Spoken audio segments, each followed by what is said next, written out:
యేసు ప్రభువారి శ్రేష్టమైన ఘనమైన నామములో శుభములు తెలియజేస్తా ఉంటున్నాం. 3 సంవత్సరాల సంపూర్ణ బైబిల్ పర్యటనకి ఆహ్వానిస్తా ఉంటున్నాం. ఆదికాండము 49వ అధ్యాయం. ఆదికాండం 49వ అధ్యాయంలో యాకోబు తన పిల్లల్ని ఆశీర్వదించినట్టు మనం చూడొచ్చు. యాకోబు తన నాన్నలాగా మోసపోయి ఆశీర్వదించట్లేదు, కానీ వారందరినీ పిలుస్తూ ఉంటున్నాడు. ఇస్సాకు ఆశీర్వాదానికి యాకోబు ఆశీర్వాదానికి ఉంటున్న వ్యత్యాసం, ఇస్సాకు భోజనం తిని ఆశీర్వదిస్తానన్నాడు, వాసన చూసి ఆశీర్వదించాడు, ముట్టి చూసి ఆశీర్వదించాడు. అయితే యాకోబు విశ్వాసమును బట్టి ఆశీర్వదించాడు అని హెబ్రీ గ్రంథకర్త రాస్తున్నాడు. అంటే యాకోబు యొక్క జీవితము ప్రభుతో ఎంత పెనవేసుకున్నాడు అని అంటే, ధైర్యంగా తన పిల్లల్ని పిలిచి రానయ్యున్న దినముల్లో ఏం జరుగుతాయని మీకు చెబుతాను అని పిలుస్తూ వచ్చాడు. యాకోబుకి ఏదో ఎక్కడి నుంచో తనకి అనిపించిన అనుభూతులు, తన అభిప్రాయాల్ని పలకట్లేదు, కానీ నేరుగా తాను ప్రభు దగ్గర నుంచి పొందింది తన తర్వాత తరానికి తాను అందించగలుగుతున్నాడు. ఇది ఎంత అద్భుతమైన లక్షణము అంటే, యాకోబు చనిపోయేటప్పుడు తన పిల్లలకి ఏదో ఆస్తులు, ఏదో పెద్ద పెద్ద విషయాలు ఇచ్చి పోవట్లేదు, కానీ ఆయన ప్రాథమికంగా నిలబడిపోయే దేవుని దగ్గర నుంచి పొందిన విషయాల్ని ఆయన అందించడం మనం ఇక్కడ చూడొచ్చు. యాకోబు వారిని ఆశీర్వదిస్తూ ఉంటున్నప్పుడు చాలా మాటలు అలంకార భాషలో రాస్తా వచ్చాడు, కానీ అక్షరానుసారంగా జరుగుతూ వచ్చాయి. కొన్ని మాటలు మాత్రమే అవి వాస్తవికమైన అక్షరానుసారమైన భాషలో రాస్తా వచ్చాడు. అయితే ఈ యొక్క 12 గోత్రాలలో నుండి ప్రపంచం ఎందుకు ఆశీర్వదించబడుతుంది? ఎందుకు వీరిపై ఇంత ఆశీర్వాదం ఉంటా వచ్చింది? కారణము వీరిలో ఉంటున్న ఏ గుణము అని మనం జాగ్రత్తగా లేఖనాల్ని గనుక పరీక్షిస్తే, ద్వితీయోపదేశకాండం 7వ అధ్యాయము 7-8 వచనాల్లో దేవుడు మీ మీద, లేకపోతే ఇశ్రాయేలుతో మాట్లాడుతూ ఇశ్రాయేల్ మీద ఆయన మక్కువ పెట్టుకోవడానికి, ఆయన వారిని మిగిలిన దేశాలన్నిటి నుంచి ప్రత్యేకపరచడానికి, వారేదో పెద్ద జనసంఖ్యలో ఉన్నారని, లేక వాళ్ళేదో బాగా బలమైన వాళ్ళు కాబట్టి దేవుడు ఇది చేశాడు అని రాయట్లేదు. మీరు చాలా తక్కువ వాళ్ళు అయినప్పటికీ దేవుడు నీ పితరులకి ఇచ్చిన మాట చొప్పున ఆశీర్వదించాడు అనే మాటని మనం చదువుతా ఉంటున్నాం.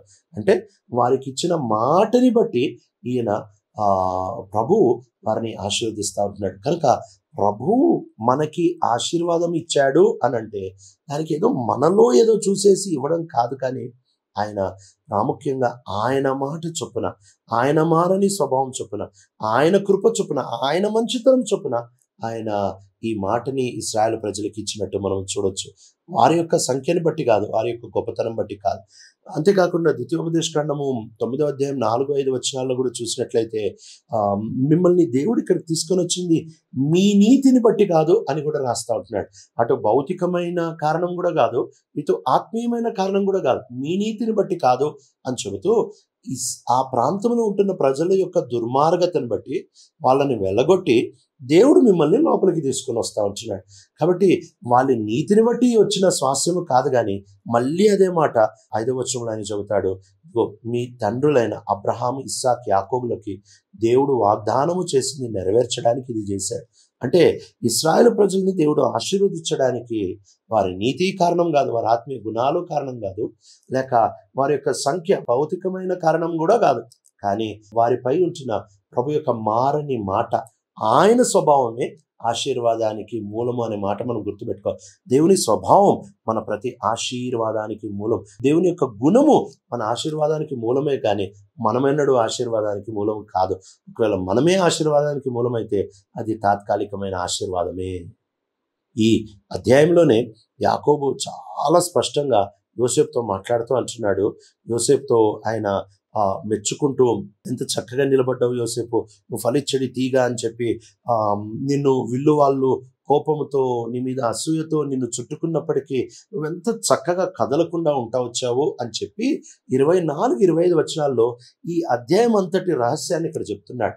యోసేపు ఎందుకు నిలబడగలిగాడు? యోసేపు పొతిఫర్ భార్యతో పాపం చేయకుండా, ఆ తర్వాత ఐగుప్తు దేశపు ధనానికి పడిపోకుండా, ఐగుప్తు దేశం యొక్క ఆ పెద్ద అంతస్తుకి ఆయన పడిపోకుండా ఎలా నిలబడగలుగుతా వచ్చాడు అనే విషయాన్ని ఆయన చాలా స్పష్టంగా ఈ 24-25 వచనాల్లో తెలపడం మనం చూడొచ్చు. 24-25 వచనాల్లో ఆయన చెబుతా ఉంటున్న మాట, అయితే నీ యొక్క విల్లు మాత్రం కదలకుండా ఉంది, నీ బలమైన చేతులు కదలకుండా ఉన్నాయి అని చెప్పి 4 కారణాలు చెప్తాడు. ఈ 4 కారణాలు. మొదటి కారణము ఎందుకు అనంటే, యాకోబు బలిష్ఠుడైన దేవుని వలన. రెండో కారణం, కాపరి అయిన ఇశ్రాయేలు యొక్క బండ కారణాన లేక ఇశ్రాయేలు యొక్క ఆశ్రయదుర్గము బట్టి. మూడో కారణము, నీకు సహాయం చేయడు దేవుని బట్టి. నాలుగో కారణము, ఆశీర్వదించు సర్వశక్తిని బట్టి. ఇంత ఆశ్చర్యకరమైన మాట. యాకోబు యోసేపుని ఆశీర్వదించేటప్పుడు యోసేపు గుణగణాలని పట్టుకొని దీన్ని బట్టి నువ్వు నెగ్గావు, దీన్ని బట్టి నువ్వు నిలబడ్డావు అని చెప్పట్లేదు. కానీ ఆయన చెబుతా ఉంటున్న మాట, ఇదిగో దేవుడు కారణం యోసేపు నువ్వు ఇట్లున్నావంటే, దేవుడు కారణం యోసేపు నువ్వు నిలబడ్డావంటే, దేవుడు కారణం యోసేపు నువ్వు పడిపోకుండా నిలబడ్డావంటే, ఈరోజు అది మన జీవితంలో అనుభవించగలుగుతా ఉంటున్నామా? కొత్త నిబంధన భాషలో అదే మాట చెబుతూ అంటారు కదా, ఫిలిప్పీయులకు రాసిన పత్రిక 4:13 నన్ను బలపరచువాని యందు నేను సమస్తము చేయగలను. కొరింథీయులకు రాసిన 2వ పత్రిక 12:9 కూడా మనం చూసినట్లయితే, నా కృప నీకు చాలును, నీ బలహీనతల్లో నా శక్తి పరిపూర్ణమవుతుంది. కనుక ఎన్నటికైనా మనపై వచ్చే ఆత్మీయ ఆశీర్వాదాలు మన బట్టి కాదు, కానీ యేసు ప్రభుని బట్టే. ప్రతి వాగ్దానం యేసు క్రీస్తు ప్రభుని బట్టి అవును ఆమెన్ అన్నట్టుగా ఉంది అని బైబిల్ గ్రంథం సెలవిస్తూ ఉంటుండగా, యేసుని బట్టి మాత్రమే మనకు ఆశీర్వాదము. యేసు ప్రభు వారి మారని మాటని బట్టే ఆశీర్వాదం. యేసు క్రీస్తు ప్రభు వారి మారని గుణగణాల్ని బట్టే మనము నిజముగా దీవించబడిన వారము. కనుక మనం ఎన్నడూ గర్వించకూడదు. గర్వించడానికి వీలే లేదు. మనం గర్వించడానికి ఆస్కారమే లేదు. ఎందుకు అనంటే, ప్రభుకి బయట మనకు ఆశీర్వాదమే లేదు. ప్రభుకి బయట మనకి నిలబడే దీవెనే లేదు. మనకి ఏదన్నా ఉంది అనంటే అది కేవలం ప్రభువులో మాత్రమే, ప్రభు నుంచి మాత్రమే ఉంది తప్ప బయట లేదు అనే మాట స్పష్టంగా ఈ ఆశీర్వాదంలో మనం చూడొచ్చు. ప్రభువుని కారణంగా చేస్తా ఉంటున్నాడు. ఇది తర్వాత ఇంకొక ఆశ్చర్యకరమైన ఒక అనుమానం పుట్టించే విషయమును ఈ అధ్యాయంలో మనం చూడొచ్చు. రూబేను జ్యేష్ఠ కుమారుడుగా పుట్టాడు. అయితే ఒక కారణమును బట్టి రూబేన్ యొక్క జ్యేష్ఠత్వపు హక్కులు తీసి అవి యోసేపుకి ఇవ్వబడతా వచ్చాయి. కానీ ఆశీర్వాదం యూదాకి ఇవ్వబడతా వచ్చింది. ఈ జ్యేష్ఠత్వపు హక్కు అనంటే 2 పాలు ఇవ్వడం. ఇదే యాకోబు ఏసావు నుంచి తీసుకున్నాడు. 2 పాలు ఇవ్వడం. ఇది బైబిల్లో ద్వితీయోపదేశకాండం 21వ అధ్యాయము 17వ వచనంలో ప్రాముఖ్యంగా ఇది కుటుంబ ఆశీర్వాదము లేక భౌతికమైన ఆశీర్వాదం. జ్యేష్ఠత్వపు హక్కు అనేది శరీరం బట్టి వస్తుంది కాబట్టి, ఎవరు ముందు పుడతారో వాళ్ళకి వస్తుంది కాబట్టి, ఇది 2 పాలు అంటే ఒక పాలు ఎక్కువ ఇస్తుంది. ఇది భౌతికమైన ఆశీర్వాదం. అయితే ఆశీర్వాదము అనే ఈ మాట మాత్రము, స్వాస్యము లేక ఆశీర్వాదము అనే ఈ మాట, ఇది ఆత్మీయమైనది.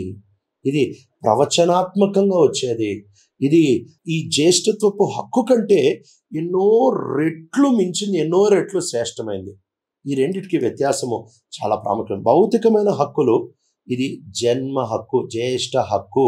అయితే ఆశీర్వాదం ఆత్మీయ ఆశీర్వాదం, ఆత్మీయ నిలకడతనాన్ని చూపిస్తూ ఉంటుంది. కనుక మొదటి దినవృత్తాంతముల గ్రంథము 5వ అధ్యాయము మొదటి 2 వచనాల్లో రూబేను యొక్క పిల్లలు ఇశ్రాయేల్లో జ్యేష్ఠ కుమారుడు అయినప్పటికీ రూబేను తన నాన్న యొక్క పడక మీదకి వెళ్ళాడు. కాబట్టి ఎప్పుడైతే రాహేలు చనిపోతా వచ్చిందో, రూబేను బిల్హా అంటే తన నాన్న భార్య అయిన బిల్హాతో పాపము చేస్తా వచ్చాడు. ఆయన చేసిన ఈ పాపం యొక్క పర్యవసానం యాకోబు దగ్గర నుంచి వెంటనే కనపడకపోయినప్పటికీ, తాను యాకోబు చనిపోయేటప్పుడు చివరి దినంలో కూడా అది గుర్తుపెట్టుకొని 3-4 వచనాలు ఆత్మ ద్వారా ప్రేరేపించబడి మాట్లాడుతున్న మాటలు ఆయన చెబుతూ అంటాడు. 3-4 వచనాల్లో, నీవు నీ తండ్రి పడకనెక్కావు కాబట్టి నువ్వు ఏ మాత్రము వర్ధిల్లవు, నువ్వు చెంచలుడుగానే ఉంటావు అని చెబుతా ఉంటున్నాడు. కనుకనే ఇక్కడ కూడా ఆ మాట ప్రస్తావిస్తూ మొదటి దినవృత్తాంతాలు 5 మొదటి 2 వచనాల్లో కారణం చెప్తా ఉంటున్నాడు. ఈ పాపం నువ్వు చేసావు కాబట్టి అని చెప్పి తన జ్యేష్ఠత్వపు హక్కులు తీసుకొని యోసేపుకి ఇచ్చేశారు అని చెబుతా ఉంటున్నారు. అందుకే ఆయన వంశావళిలో తన జన్మని బట్టి తాను రాయబడి లేడు. ఆ తర్వాత యూదా అందరిలో బలమైన వాడు అయినప్పటికీ 2వ వచనంలో చెప్తున్నాడు, మొదటి దినవృత్తాంతాలు 5లో జ్యేష్ఠత్వపు హక్కులు మాత్రము యోసేపుకి ఇవ్వబడతా వచ్చాయి. అంటే యోసేపుకి అందరికంటే ఒక పాలు భౌతికమైన ఆశీర్వాదం ఎక్కువ దొరికింది. ఇది వాస్తవంగా జరిగింది. ఎందుకంటే అందరినీ ఒక పాలు ఆశీర్వదించాడు, కానీ ఎప్పుడైతే యాకోబు తన 2 చేతులు ఎఫ్రాయిం మనస్సేల మీద పెట్టి వాళ్ళిద్దరిని 2 గోత్రాలుగా స్వీకరించాడో, యోసేపుకి 2 పాల ఆశీర్వాదాన్ని ఇచ్చాడు. అందరికీ ఒక కొడుక్కి 1 పాలు, కానీ యోసేపు దగ్గరికి వచ్చినప్పటికి 2 గోత్రాల ఆశీర్వాదం వారికి, 2 కుమారులని వేరువేరుగా చూసి ఆశీర్వదించినట్టు మనం చూడొచ్చు. అలా యోసేపుకి జ్యేష్ఠత్వపు హక్కు వచ్చింది, జ్యేష్ఠత్వపు ఆ యొక్క పాలు వస్తా వచ్చింది, 1 పాలు ఎక్కువ. అయితే యూదాకి మాత్రము ఆశీర్వాదం వస్తా వచ్చింది. ఎలాంటి ఆశీర్వాదము ఇస్తా వచ్చాడు అనంటే 10వ వచనంలో మనం చూసినట్లయితే, రాజదండం యూదా దగ్గర నుంచి తొలగిపోదు, అది తన కాళ్ళ మధ్య నుంచి తీసివేయబడదు, అది ఎవరికి చెందాలో వాని చేతుల్లోనికి వచ్చే వరకు అది పోదు, దేశముల విధేయత ఆయనకి కలుగుతుంది. ఇది యేసుప్రభు గురించిన చక్కటి మాట, యేసుప్రభు గురించి చెప్పబడిన మాట. కాబట్టి యూదాకి నిజమైన ఆశీర్వాదమే యేసు క్రీస్తు ప్రభుల వారి ద్వారా నెరవేర్చబడతా వచ్చింది. బహుశా మనం అనొచ్చు, ఇది భౌతికంగా యూదాకు వచ్చిందంటే భౌతికంగా కూడా యూదాకు రాలేదు. ఈ ఆశీర్వాదము పరసంబంధమైన యేసు ప్రభునే చూపిస్తా ఉంది. ఎందుకంటే ఎజెకియెలు గ్రంథము 21వ అధ్యాయం 27వ వచనంలో ఎజెకియెలు బబులోను రాజు వచ్చినప్పుడు జరిగే సంగతుల్ని ఆయన ప్రవచిస్తూ ఈ మాటలు రాస్తున్నాడు. నాశనము నేను దాన్ని నాశనం చేస్తాను, కిరీటము తిరిగి సమకూర్చబడదు, అది ఎవరికి చేరే వరకు అది మరలా నేను వానికి మరలా ఇస్తాను. అంటే యూదా మీద ఉంటున్న భౌతికమైన ఆశీర్వాదాన్ని కూడా ఇక్కడ రద్దు చేసేసాడు. అయితే ఆ ఆశీర్వాదం ఆత్మీయమైనది కాబట్టి అది అక్కడి నుంచి యేసులో నెరవేర్చబడతా వచ్చింది. కనుక రూబేను జ్యేష్ఠుడు, పాపం చేసినందుకు జ్యేష్ఠత్వపు హక్కు యోసేపుకి వచ్చింది. యోసేపు 2 పిల్లలకి 2 పాలు వచ్చాయి. అయితే ఆశీర్వాదం మాత్రము యూదాకు వచ్చింది. అందుకే ఇంకా కొన్ని పుస్తకాలు తిప్పేసిన తర్వాత నేరుగా బైబిల్ అంతా యూదా గోత్రం మీదే దృష్టి పెట్టి యూదా గోత్రం యొక్క యూదా గోత్రం యొక్క ఆశీర్వాదాన్ని మనం చూడొచ్చు. చివరికి ఈ యూదా గోత్రం నుంచి కొత్త నిబంధనలోనికి వంతెన యేసు క్రీస్తు ప్రభువారు మనం చూడొచ్చు. యూదా గోత్రం నుంచి వచ్చిన యేసు అక్కడికి పరలోకంలో కూడా పేరేంటి అని అంటే యూదా గోత్రపు సింహము. అక్కడ వరకు వెళ్ళే ఆ ఆశీర్వాదాన్ని యాకోబు ముందే చూడగలుగుతా వచ్చాడు. ఇది శ్రేష్టమైన అంతస్తు. ఎందుకు అనంటే తాను దేవుణ్ణి కేంద్రీకృతంగా చేసుకుని బ్రతికాడు. ప్రతి ఆశీర్వాదం దేవుణ్ణి కేంద్రీకృతంగా చేసుకున్నాడు. ఆయన ఏదో భౌతికంగా ఇచ్చేసి వెళ్ళిపోవట్లేదు, కానీ ప్రభు దగ్గర నుంచి పొందింది ఆస్తిగా ఇచ్చి వీలునామగా వారసత్వంగా ఇచ్చి వెళ్ళగలుగుతా ఉంటాడు. ఎంత శ్రేష్టమైన విధానంలో ఆయన ఆశీర్వదించి కన్ను మూయగలుగుతా వచ్చాడు. ప్రియ తండ్రి, నమ్మకమైన దేవ, మా జీవితాలలో మేము కూడా మా ప్రతి ఒక్క ఆశీర్వాదం, మా ప్రతి అర్హతకి నీవే కారణమని, మా యోగ్యత కాదు, మా గొప్పతనం కాదు, భూమి మీద మేము శ్రేష్టం కాదు, కానీ నీవు మా ప్రతి ఆశీర్వాదానికి కారణమని గ్రహింపుతో బ్రతకడానికి కృపను అనుగ్రహించి నడిపిస్తున్నాను. యేసు ప్రభు నామంలో అడుగుతున్నాం తండ్రి, ఆమేన్.